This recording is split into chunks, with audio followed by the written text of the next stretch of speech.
Well, tremendous layup from Jonathan Nethercutt. Got a piece of it, and then throws it for Goldstein. He's got it. Welcome back, Nethercutt. The Summit have missed you. Number 7. Welcome back. It's Swing Pass. Week 9 is in the rearview mirror, and while there weren't a whole bunch of really close results, there is a much clearer picture of the 2023 playoff race across all 4 divisions. We will be getting to that at the end of the episode, but up front, we're going to be doing some results and recaps, in particular focusing on the big battle in the Central Division between Indianapolis and Madison, as well as the game of the week between Minnesota and Colorado. But there were 8 other results, 10 in total from week 9. So let's get right into those, starting with Indy extending their 6-game winning streak on Friday night with a big 23-22 win over the reeling 1-6 Madison Radicals. It's the 3rd time in 4 seasons Indy has gotten a win at Breese-Stevens Field after failing to do so from the entire stretch from 2013 to 2018. The AlleyCats completely reversing the narrative in the Central Division for their franchise. They look like one of the more up-and-coming young teams. Their defense continues to excel at a league-leading rate. Once again, just a big win as they sit now in a virtual tie with Minnesota, the top of the Central Division standings. Minnesota slipping on the road, just never really getting it together in Colorado, falling to the Summit 25-15. On Saturday night, the Summit snapped their 3-game losing streak, get back to 6-3 in a tie for virtual 2nd place with Los Angeles in the West Division, but they would break that tie if the playoffs were to start today due to the Summit's head-to-head win over LA a few weeks ago. So the Summit look back on track. Again, their 3 losses this season have come by just 1 goal apiece. So it figured that the Summit would respond, and boy, did they respond big in week 9. In other results, Chicago taking care of Detroit in their 2-game set. First on Friday night in Chicago, 25-20, and then again on Saturday in Detroit, 18-12. The Union now improved to 5-3. They sit in the 3rd and final playoff spot in the Central Division, up a game on the Pittsburgh Thunderbirds, who sit at 3-4 right now following last weekend's loss to Toronto. They're on the outside looking in, and of course, Madison now few games back. They're technically not eliminated from the postseason quite yet, but it is looking very likely that Madison will miss the playoffs for the 4th straight season following their 2018 championship win. Elsewhere, LA extends their winning streak to 5 games, improving to 6-3, sitting in a virtual tie with Colorado for 2nd place in the West.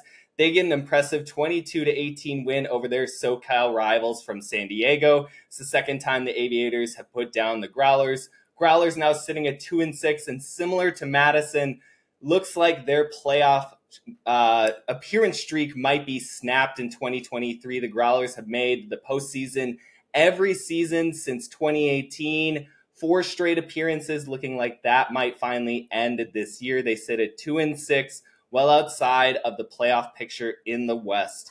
Elsewhere, DC takes care of their road trip weekend, first up in Montreal on Friday night, 25-18 over the winless Royale, and then against Boston the next night, 20-16 in Boston. DC now sitting at 6-2, firmly in 2nd place in the East behind their rivals from New York. In the South Division, Atlanta going on a Texas 2 step and getting their first sweep of Austin and Dallas. Well, I shouldn't say Austin. They did not play Austin, excuse me. They played Houston, but it is the first time in Atlanta's several seasons in the South Division facing Texas foes that they have gotten a road trip sweep in that state. They improved to 8-2. They clinch a playoff berth in the South Division, and they sit, most importantly, in pole position ahead of both Carolina and Austin. We will talk later about who of those 3 teams between Atlanta, Carolina, and Austin could figure to get home playoff advantage, and who might have to go through a road gauntlet in order to reach championship weekend through the South Division bracket. Toronto, speaking of playoff hopes, keeping theirs alive with an all-important 26-19 win over their countrymen from Montreal. The Rush now sit at 4-4 in a virtual tie with Boston and Philadelphia for the third and final playoff spot in the East. However, Toronto sits behind both of those teams due to head-to-head losses to both of them. If there were to be a playoff today, Boston would qualify as the third and final seed in the East Division. Daniel, again, there hasn't been a whole bunch of drama that we can talk about from this past week. And there was a little bit in Madison on Friday night, but with the AlleyCats essentially holding much of a wire-to-wire win throughout and putting down a few Madison comebacks, the rest of the Week 9 slate was a few blowouts and a lot of playoff frontrunners kind of taking care of business, right?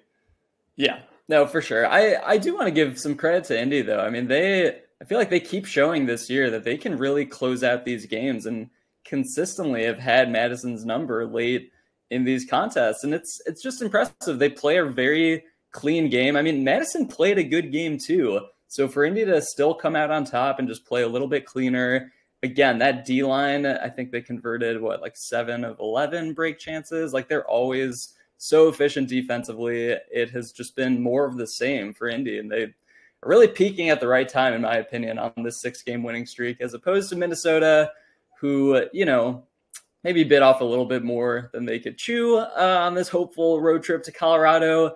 It's always interesting checking in division-wise when these interdivisional games happen. Like, we knew this was generally thought of as a more down year for the Central Division, given all the offseason losses we saw from Minnesota, Chicago, Indy staying relatively constant, Madison maybe staying constant, maybe at this point getting a little bit worse. But yeah, I think that midseason check-in we just saw between Minnesota and Colorado, I think Colorado is totally fine after their 3-game losing streak. They're, like you said, they're right back on track. Whereas Minnesota, I think it's just a bit of a wake-up call after they have pulled out a handful of these Central Division wins. So it does set an interesting stage for championship weekend, regardless of who the Central Division team is that is representing the division. Quinn Finer said, don't press the panic button. Colorado did not press the panic button. And I totally agree with your points about Indy. And let's start there and kind of breaking down some game coverage. We'll start in Madison on Friday night. Indy getting that all-important 23-22 win, extending their winning streak to 6 games, just being so impressive after dropping their first 2 games of the 2023 calendar. Like you say, it's been on both sides of the ball, so to speak, for this Cats team. On offense, they've got that kind of fulcrum around which they can build of all these veterans: Travis Carpenter, Rick Gross, Keegan North, Levi Jacobs, Cameron Brock. Like, that fivesome is the most experienced offensive fivesome in the league. It's not the most talented. I think sometimes we exclude it from certain kinds of best offensive unit conversations because of that, because we're so eager to talk about the New Yorks, the DCs, the Colorados, these kind of more exciting weapon-oriented attacks. Whereas the AlleyCats, it's a lot of bread and butter and a lot of consistency and a lot of know-how into how to get unjammed in any position on the field. And you could just see that against Madison.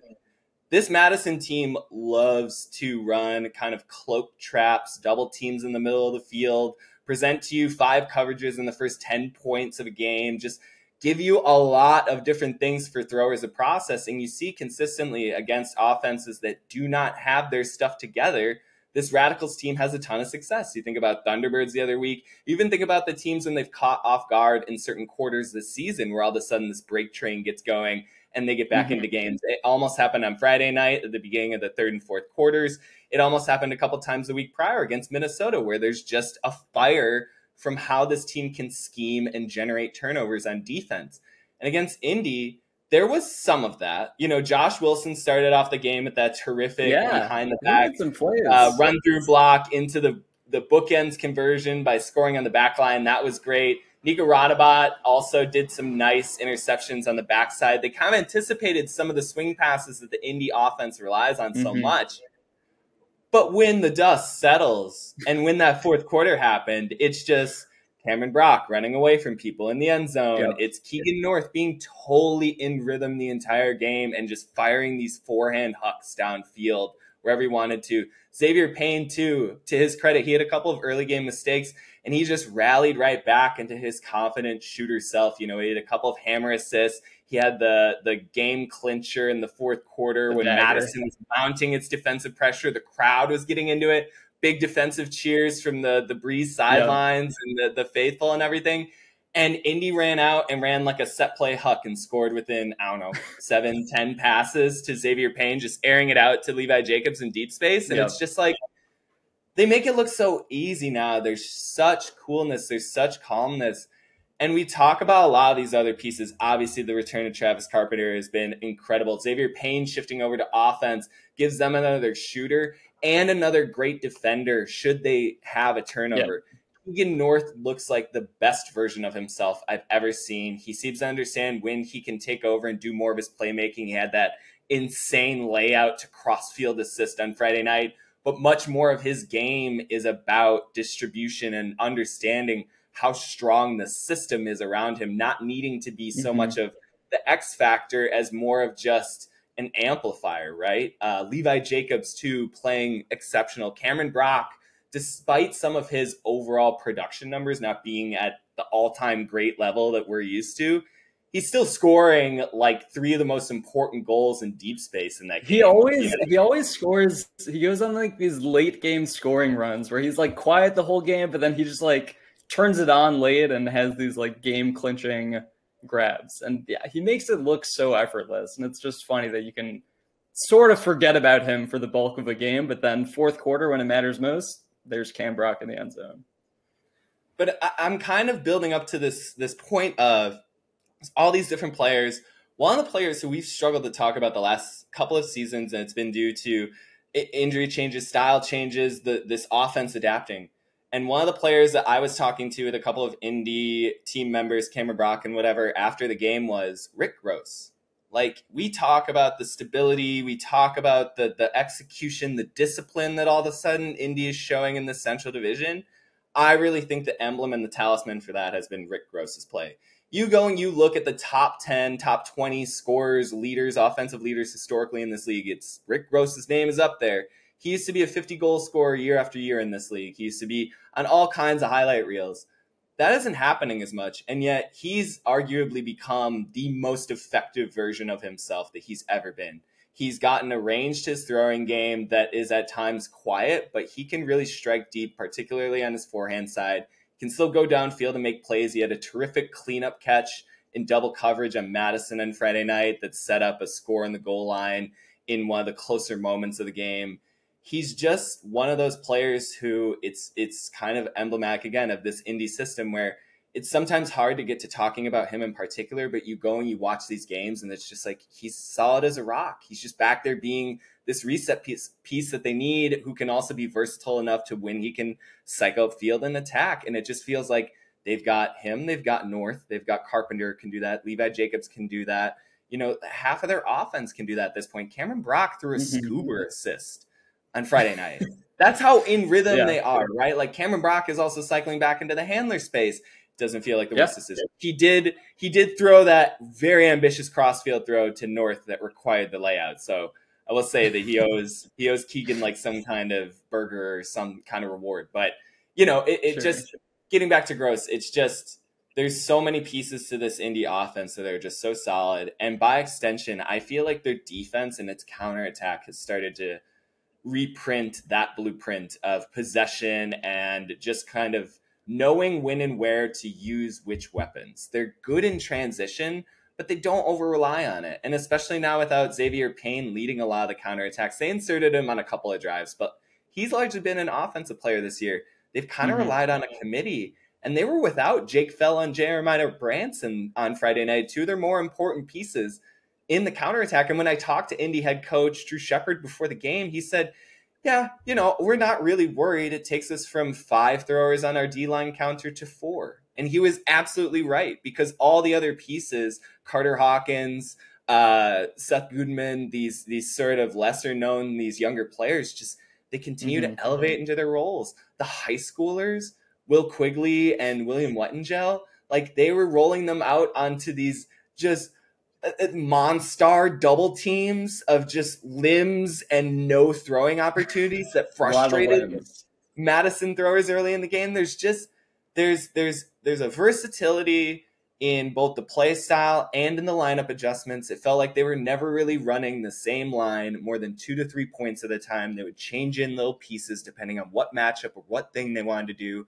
Everyone's comfortable on both lines. They're lately, like, both offense and defense, I think, are converting on a 60% or better clip over the past month. Like, they're efficient, man. This is a machine. And it's weird because I don't think we've ever seen a machine version of Indy. I think even when they made 2019 championship weekend, they were kind of punchy. They were still going for a lot of highlights. They were still kind of like looking to go right at their interdivisional rivals. This year, it just feels like they're so confident in playing their game.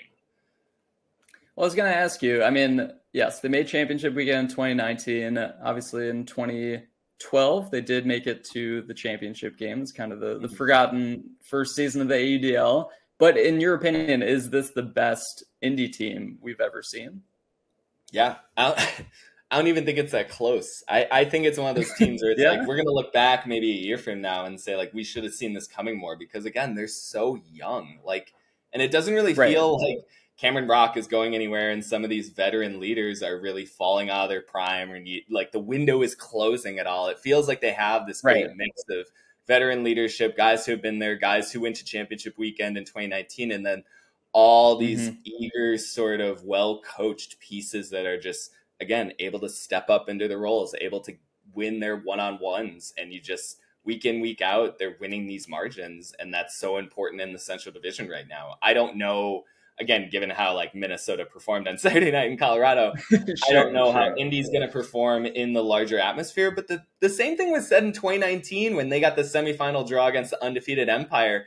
And a lot of people forget Indy made it a little interesting in the third quarter. Everyone was expecting this huge double-digit blowout, Empire going away, and Indy kept coming because this is not a team that gives things away much in the margins. And I think that this version of Indy is better at that than 2019. Like, I do think that they're more disciplined. I do think that their offensive system is both more talented and just better at executing. Like, I like the pieces, and I like how the pieces are playing together. I think even more than that really, really good 2019 team. Yeah, I agree with you. I think in 2019, they just didn't have quite the same array of contributions that they're getting this year. It's a deeper team. They're getting more from every single one of their role players. And yeah, in my opinion, this ceiling for this year's AlleyCats team is the highest they've had in franchise history. Yeah, they're just really solid. They're really well coached. They're good at situational ultimate. They're good in the red zone. They're good at capitalizing on defensive break opportunities. It's kind of like just going down a checklist of what makes a winning team, what makes a playoff team. It would be the Indy AlleyCats. I almost feel like if you were to do some kind of like blind resume with all of the potential playoff teams, Indy would acquit itself a lot better than I think where people have them mentally and kind of what they do. I just think that they do a lot of different things well. They have a lot more depth than we thought going into this season. And they're just, again, everyone seems to be playing at the elevated level. They miss 2 defensive starters, doesn't really throw them off at all. And so they're tough too. And I think that counts for something in the Central this year, where there isn't going to be a whole bunch of easy victories in these interdivisional matchups. Definitely. But I should say intra-division matchups, because interdivisional has to do with what happened to Minnesota and Colorado. And that wasn't very pretty. That was kind of a rebuke of the Central Division. Colorado handing Minnesota that 10-goal loss on Saturday night. And again, it was kind of apparent from the outset that this Minnesota team just didn't really have the juice in week 9. There was, I think, some alleviation of my skepticism in the first quarter of saying, oh, this is the first time these two teams have ever played. They're so wildly different. It's going to be a little bit erratic. There's going to be some learning curves. But things will settle down. They're just getting to know each other. And then that never happened. Colorado got on track. They kind of eliminated some of the woozy turnovers that they were committing early and really looked a lot more like the team that's been right there neck and neck with the best in the West the past couple of weekends. Whereas Minnesota, They're integrating Abe Coffin after being out of the lineup for over a month with an injury. They're absent some of their defensive starters. They're playing at altitude. They've had 5 or 6 different starting offensive rotations throughout the course of the season already. Felt like an even newer one on Saturday night. It was just a lot of lack of consistency, and it looked really dissimilar to how Minnesota had been playing as recently as Week 8 in Madison, right? Like, in Madison, this wind chill team seems so set on what it wanted to do on both sides of the ball. On defense, they wanted to ping you deep. They wanted to play field position. They wanted to blitz you and make you run 90-yard drives against them. And then every single time you made a mistake, they were going to attack you in the opposite direction. Dylan DeClerc, Brett Bergmeyer getting in transition, getting open, and just scoring goals quickly, putting a stamp on defensive drives. That didn't happen like at all on Saturday. And then offensively lately, the wind chill have been able to kind of construct this diversity of attack, even absent some of their top throwers. They've been good at elevating Tristan Vandy Mortel and Jordan Taylor into bigger roles. I really like how the Minnesota attack has sort of adapted itself throughout the course of the season. Will Brandt continues to play really well. Josh Klain was one of the biggest huckers in the game entering this weekend. And they could just not choose a style in Colorado. And to some of the credit goes to the Summit, but it felt more like Minnesota just had a complete loss of agency. Like, they just didn't know what team they were against a Summit team that very much acquitted itself of any kind of doubts. It was a messy offensive game for Minnesota. And I think so much of their Central Division success to this point has come from their D-line, being able to go on these big break runs, and guys, like you said, like Bergmeyer, DeClerc, like really hitting a rhythm and then just scoring repeatedly like we saw in that Madison game last week. They had 5 break chances in this game against Colorado. They weren't aggressively getting after the disc. They weren't getting blocks. I think they had 5 blocks as a team. 2 of those came from Will Brandt, who did not play a single D point on the night. So it was just like, I don't know if it was a lack of defensive pressure or if it was Colorado just playing really fundamentally sound on offense, because they did. I mean, this was kind of a return to form for Colorado. Like, Nethercutt was back at the helm. Atkins was releasing a lot more downfield, which is such an ideal I was going to say, I wanted to offense. congratulate you. You got the Atkins that you wanted, which is still a lot of touches, but being more motivated as a receiver. And so much to better. your point. Yeah, and they need that playmaking. They need his audacity, his swagger downfield. Like, I feel like unless you are Jonathan Nethercutt, there's only so much you can kind of do being a disc wizard behind the ball, right? Like, and Atkins, for as talented as a passer, I don't think in any of this we're trying to misconstrue that he doesn't deserve 60 touches a game or something, but his playmaking is just so undeniable in the way it just raises their roof. I mean, you just saw it. And I feel like with that, it clears out so much of that middle ground for them to do more of their possession-based drives. It frees up more opportunity for Matty Jackson, who had a kind of return to form game after being a little quiet the past few weeks. He is so good when he's just sprinting around out there.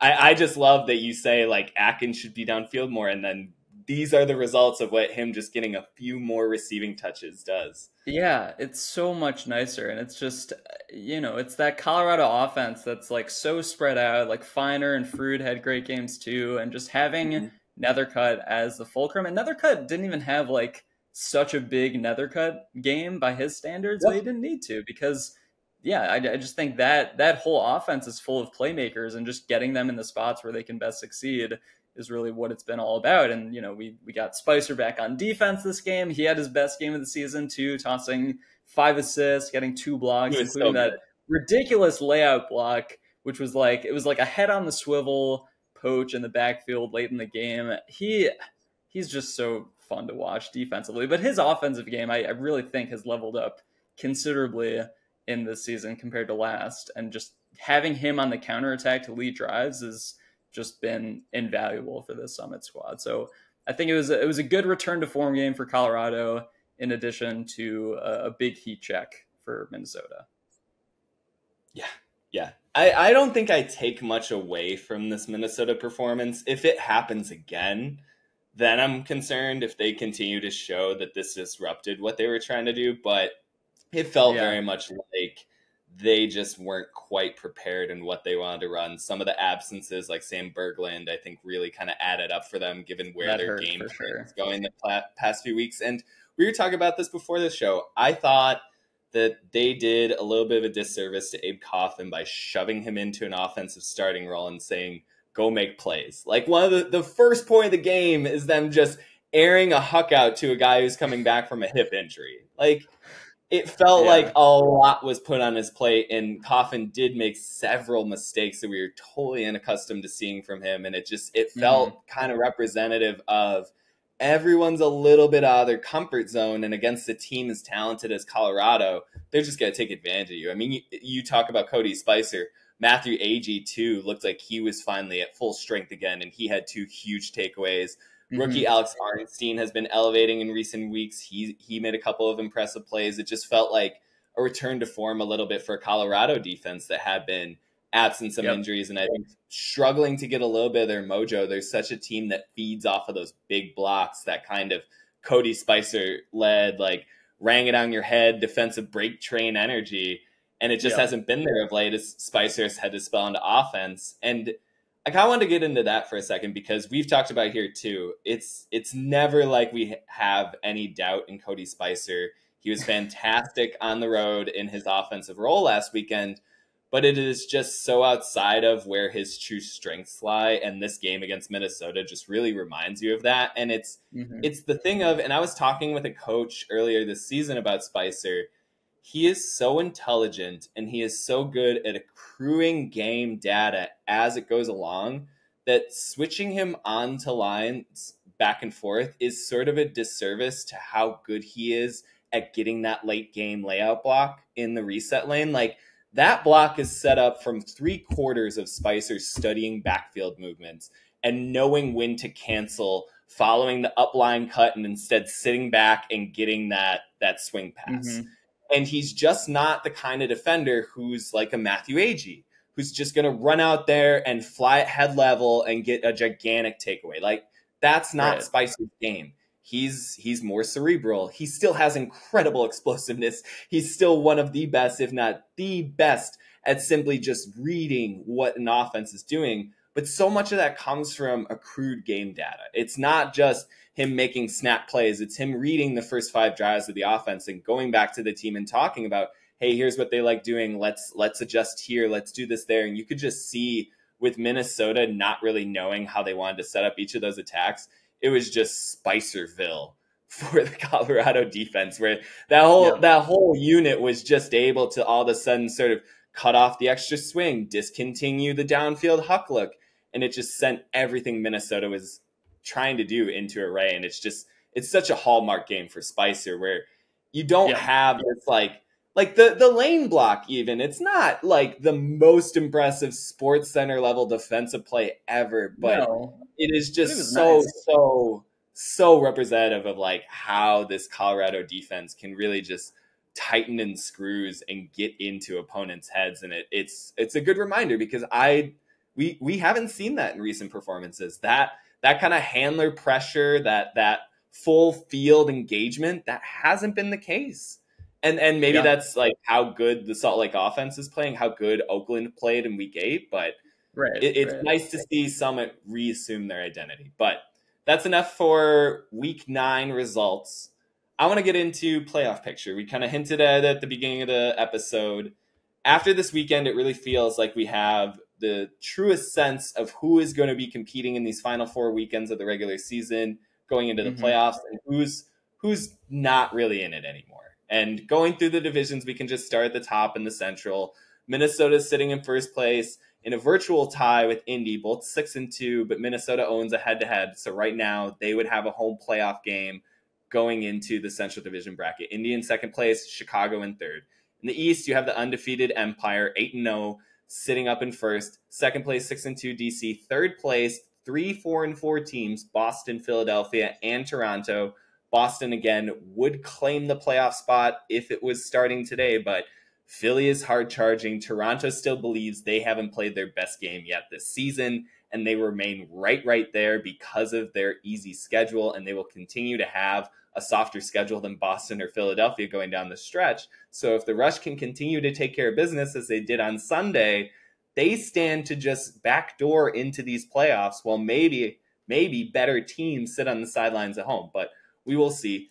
The South Division, we've kind of had this idea set since the beginning of the season. Atlanta, Carolina, and Austin, all well on their way to the 2023 big show in the postseason. Atlanta, of course, clinching a playoff berth, but they haven't yet clinched a home playoff game because of how tight the top of the division is in the standings between Austin, Carolina, and Atlanta. Atlanta and Carolina still have 2 more games to go this season, so it is far from finished in determining who will have home field advantage in the South Division. And that really feels like it's going to be the determining factors to kind of who advances to championship weekend. We talk about the heat in that region alone heading into late July, early August. Whoever doesn't have to play back-to-back games in a weekend is really going to stand to benefit. Who do you like in the South right now?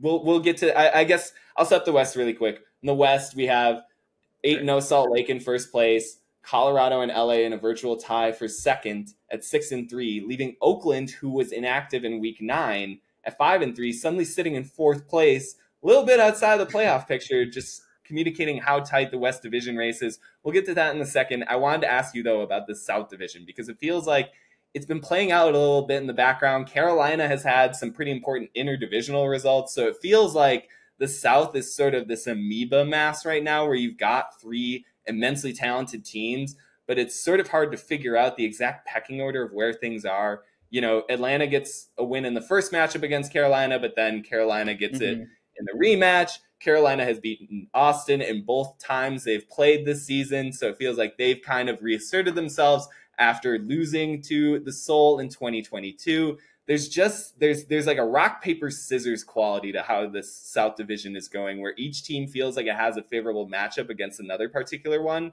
but I have no idea who to interpret to really be the, I think, favorite to claim the championship weekend spot. Yeah, it's tough, and I still go back and forth on like how much the home field advantage is going to matter in the South, or like specifically with what seeds. Like, obviously, if you can get the first seed, it's just nice. You have home field advantage, and you only have to play 1 game, which is great. If you have the second seed, home field advantage, nice, but you still have to play 2 games. I think right now Atlanta is in the best position to get the 1 seed. Obviously, they are in first place in the division. They did officially clinch the playoffs, but they have 1 fewer loss than Carolina right now, and those teams are going to play 2 more times, like you mentioned. That's what it's going to come down to, and I don't know. At this point, I have a hard time believing that Carolina is going to...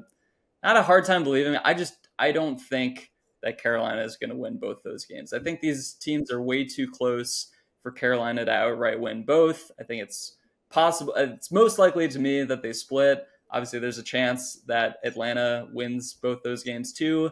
All of those odds stacked together, in my mind, it's just like if Atlanta goes 1-1, they will have the top spot in the South because both teams have that tiebreaker over Austin. So even though I don't necessarily think Atlanta would be my favorite to make it to championship weekend, I do like them as the 1 seed, and I don't know. Have I avoided the question, or have I just like kind of elaborated into nothingness? You're doing a little bit of Cohen hedge work. You know, I know how you appreciate your Atlanta. All right, I'm gonna make it clear. Let's just set it in stone. Atlanta is my 1 seed. Carolina is the 2 seed. Or sorry. Carolina is the 3 seed because they'll have 4 losses.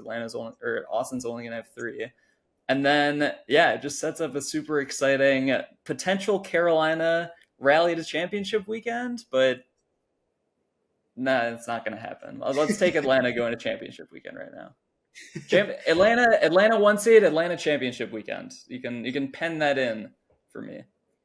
I think on paper, I like Atlanta as much as Carolina, but given the most recent result and giving the kind of, I think, confidence the Flyers have against the hustle over the past season and a half, you know, you go back to last year, the Flyers swept Atlanta in their season series in 3 games. So Atlanta gets that first win of 2023 against their closest rivals. I don't know that they can necessarily close out these final two matchups against the Flyers so well. Like, Carolina really had their number in that last matchup. Hustle were, 3-0 at that point. They looked like the best team in the league, and the Flyers did their just sort of straight up flat mark. We're going to challenge you every single pass defense, and the Hustle had a hard time showing the same level of confidence that they do against most other teams this year. And I until I see that kind of mojo wear away for Carolina, in particular against Atlanta, they're still going to be my favorite every single time I start talking about championship weekend. I just think that pedigree, bloodedness that the Flyers have, it's unquantifiable. But of any team, maybe other than New York, can you so thoroughly say, yeah, those guys go out and compete on a championship level basically week in, week out, other than Carolina? Like, I just think that they have acquitted themselves so thoroughly over the past 3-ish seasons since the start of 2021 of just being those guys, that team. Yeah, they can lose back-to-back games. They can start multiple seasons 0-2. I don't care. As I said even a couple weeks ago, I wanted them to go 5-7 and show up at championship weekend. That wouldn't be that outside of the norm, because when the dust settles, they're a damn good team, and they kind of compete down to the man. And the Hustle haven't won a playoff game, like the thing is, they haven't won a playoff game since 2016. I'm sorry. Yeah, I get it. They beat the Flyers in 2016, and then they went and got ritually slaughtered by Dallas because it was 2016 Dallas. Sure. I obviously understand the Carolina hype. Yes, they're more deserving at this point to have us not pick deserving them for championship weekend. I don't want to say deserving, and I really don't want to sound like I'm taking historically and this season. Carolina is one of maybe 2 or 3 teams where I say definitively you got to take it from them for me to see a different narrative. Like, you can't just be like, we're playing better. Like, no, you got to go and you got to show me you beat them in the playoffs. I get it. That's all. But like, here's, and I know we don't want to get too into the remaining schedule, but we kind of have to with the South. Like, it's hard. You can't not talk about the schedule when you're talking about the South. Carolina either has to beat Atlanta in both games to finish the regular season. That would give Carolina the 1 seed. But then presumably, if Atlanta takes care of business against Austin in that first playoff game, Carolina would again have to beat Atlanta for the 3rd time in this late season stretch to advance the championship weekend. Atlanta, on the other hand, could split games with Carolina and then just beat them one more time in the playoff. Like, do you think it's likely that Carolina beats Atlanta 3 times to close out the season? This is like fraction math, though. Like, I hear what you're saying. Like, I understand that the statistical They just seem so close to me. Don't they seem? They are. They are. But I still think that Atlanta sits in that slight little brother sidecar role still. Like, and I think that they're trying their damnedest to disprove that this year. And I think that more than any other season, this is the Hustle team to do it. Like, I love, again, their ability to show different multiple offensive attacks. Their defense is deeper than ever. Justin Burnett is playing like a defensive player of the year candidate. He seems to get 1 or 2 jaw-dropping blocks a game now. I love everything the Hustle are doing. And yet they have, again, like one of them and New York teams where I'm just, there's a cap. They've won a title in the past 2 years. I can't take it from them yet. They've earned it. Yeah, it's fair. That's all. Okay. All right. Let's move into the West. Yeah. So we've got 8-0 Salt Lake. I think they're 1 game away from at least clinching a playoff spot, right? Because they have wins over every other divisional opponent, and every other team right now has 3 losses. So I think they just need 1 more to clinch their postseason ticket. And then we've just got a mess of 3 teams right below them who all seem to be neck and neck with each other. Colorado stands to be the favorite among them, given their pedigree, given their West Division championship last year. And I think just given who they are, similar to Carolina, this is a blue-blooded team. They're a bunch of thoroughbreds. They showed that against Minnesota.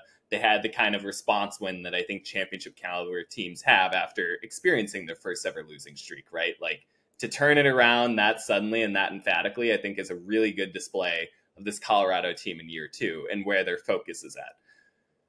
Oakland and LA, I think, are with them this season. Like, in terms of their energy, in terms of how they construe themselves, I think those teams can play up to that level. I just wonder if, other than like an immaculate performance, if Oakland can take down Colorado again, if LA can take down Colorado without like their perfect game. Because that's kind of what it felt like the Spiders had against the Summit. It's the Summit in the second game of a back-to-back. Oakland's just pushing it on offense, fast break every drive. You got to deal with Clyburn and Lawrence and Magsig and Frankenberg each and every possession over the top. Like, it just felt like they were so perfect in orchestrating their pressure. And I don't know that they're going to get the Summit against the ropes like that again. I don't know that LA is going to get the Summit in a vulnerable position again this season. And so I'll kick it over to you. Like, what do you think of kind of this evolving race for second and third of the West? Do you still think of Colorado as being a notch above? Do you see them as being more mortal given their recent 3-game losing streak? I still think of the Summit team the same way I did 2 weeks ago. I started to have some questions last week. We talked about on here, but like 10-goal win, questions out the door. Like, okay. Yes, exactly. At this point, to me, the East and the West have a lot of similarities in that I'm pretty certain of the top 2 teams in both these divisions. Whereas, like, there's some challengers for the 3 seed, and obviously the West race is probably the difference between the 3 seed and the 2 seed in the West is closer than what we're seeing in the East, with like New York and DC just being the clear favorites. But I don't know. I mean, Philly is chirping and hanging in there. I just think Colorado and Salt Lake, like it's their division, and I don't see LA or Oakland seriously challenging them in a 1-game playoff setting. Like you said, it's not to take anything away from Oakland. The fact that they did beat Colorado, a somewhat shorthanded Oakland roster did that too. Again, without Chris Long, without Mac Hecht. But yes, it was the second game of back-to-back. You could just see how gassed Colorado was at the end of that meeting. And I just think going to Colorado, I do assume Colorado is going to close things out and get that 2 seed. I just don't see Oakland or LA going into Colorado and taking down the Summit to advance to the West Division Championship game. So in my mind, it's not set in stone, but this is like one of the divisions where I'm pretty clear on who the top 2 teams are, you know. Top 2 teams, but now let's expand it to 3. Who are your 3 playoff picks in the West Division? And then we'll bounce it over to the East, where there's a similar kind of 3-way tie. I think I want to take Oakland over LA right now. I think I've seen a little bit more consistency from them, and I'm not like totally sold on. I mean, LA has obviously been great on this 5-game winning streak, but their wins have all come against like, you know, Seattle and Portland and San Diego, right? Like, I think it is literally those 3 teams. So Oakland does have that defining win over Colorado. So to me, I give them the inside track for that 3 spot. But again, two late season meetings, just like Atlanta and Carolina, is really going to decide that playoff race. Daniel is, of course, referring to LA and Oakland have not met in 2023 yet, and we still get to see 2 meetings between the 2 teams fighting for that 3rd and final playoff spot in the West. Who knows, though? Who knows? Colorado still has a game against New York. That could really throw a monkey wrench into some of these tiebreakers later in the season, so not so fast. But now let's talk about just briefly the East, and specifically let's talk about that 3-seed race between Boston, Philly, and Toronto. It feels like Philly is the most talented team. And if you go on social media, Of course, they will confirm that for you. They think that they're a top 3 team somehow, even though they're still not a playoff team technically. They still sit behind Boston due to the fact that they gave up a 7-goal lead on the road to the Glory a few weeks ago, and Boston owns a head-to-head tiebreaker with the Phoenix. So do the math there. I think that by all accounts, like how Philly is playing recently, they should get the 3rd seed if they continue to hold. But they still have games against Boston and Toronto, who are very much considering themselves to be on equal footing with the Phoenix. And I really think that it might just come down to who can take care of the most winnable games in their schedule, which right now is Toronto, who hasn't really played an impressive game yet outside of the ones that they've played against the Royale. They have 3 wins against Montreal, which is kind of what's floating their playoff resume so far. But it doesn't matter the strength of your schedule when determining who gets to the playoffs. It's just straight wins and losses. And so I think that it's interesting that for as much as Boston and Philly seem like for how they've played, they slot right into that 3rd seed. Rush continue to take care of business in the schedule that we've been saying from the beginning would be very beneficial to them. They still have a Detroit game on their schedule. So it's so hard in my mind to wrap around what's happening in the East Division. Because again, you have Philly beat Carolina. You have Boston, who's even played some impressive cores. And I think their defense deserves consideration for them being a quality playoff team. And then you've got Toronto. Mm-hmm. Toronto, who we were super hyped about. Toronto, who has a lot of offensive playmakers, but a Toronto team who is still just, I think, a series of question marks above everyone's head as to what's going to happen quarter to quarter. You know, They can put up 10 goals. They could get outscored by 9. Like, that's the kind of variance to this Toronto team. And so, I'm just kind of rambling now because I don't know who the hell to choose. Like, I really do not know what is going to kind of shake out this East Division 3rd seed. Like, if Philly wins out, obviously, like if they just take care of business against Boston and Toronto, but Boston and Toronto are kind of chaos teams in 2023. They get weird win. They get a lot of defensive breaks. There's a lot of runs and sort of rubber band results in their games. So nothing's easy. Nothing's easy in those games. I mean, the good thing is that all 3 of these teams play each other, I think, twice down the stretch. Like they all have 2 meetings against the other 2, which is great. And so we're going to see this playoff race take shape, like based on the merit of these teams. Like I don't think Toronto's easy schedule is going to factor in so much. I mean, yes, they have that Detroit game, but it is still another game against Boston, another game against Philly. And then I think they all have a DC game left, maybe, which, you know, we assume DC is going to take care of business there. I think Philly's the best team here. I think Philly is going to close things out because they are the most talented team, and I give them the nod for the 3 seed right now. I just don't know if closing out is what they do yet. Like, no, I mean, they're still, they're still a grab bag. The game against Boston, like, it's still just, I agree with how they're playing lately. Like, I love that defense. Like, that defense and the way that they remind me a lot of the best of these 3 teams. Like, Philly reminds me a lot of how Indy's playing right now, where they kind of just come at you with a few simple, like, defensive presentations. They love to do flat marks and try to challenge your Hucks backfield with help over the top. And they just kind of say, come at us. And I feel like it's very similar to Indy, where there isn't necessarily, like, this Cody Spicer level presence, this Ben Yacht, this kind of, like, absolute star level thing, but it's a lot of Matt Hanna, Eric Whitmer, Max Triflis just getting blocks and getting into transition quickly and just frustrating you. Paul Owens, thank you. I knew I was going to leave somebody out, but I love that Philly defense. It's just and the Philly offense is really starting to take shape too, and just I think have a lot more confidence in possession-based drives and not having to rely on the deep game. But it's still just like those first few results in that 0-4 start. I know. It's hard to be totally sold on them. I believe what I'm seeing now. It's just like in the same timeline as the game against New York where they couldn't complete a swing pass. And granted, that was some of the elements, but like, you know, I'm just saying. Anyways, but they've generally gone like this season, right? Oh, like they're going like this, and that's what I'm saying. Like the game against Montreal, the game against Carolina. You know, they're a good team. Like, I can see where they stem that confidence from. Like, when they play up, but sort of like what the Ringer guys have been talking about. It's like there's the hot birds and there's the cold birds. And until there's more of a sense as to which one is the true identity for a 4-4 team, it's really hard to settle on, yes, this is the 3rd best team in the East. But I totally agree. I think how they're playing indicates that, but they need to stay hot is obviously the caveat there. Because we are 4-4.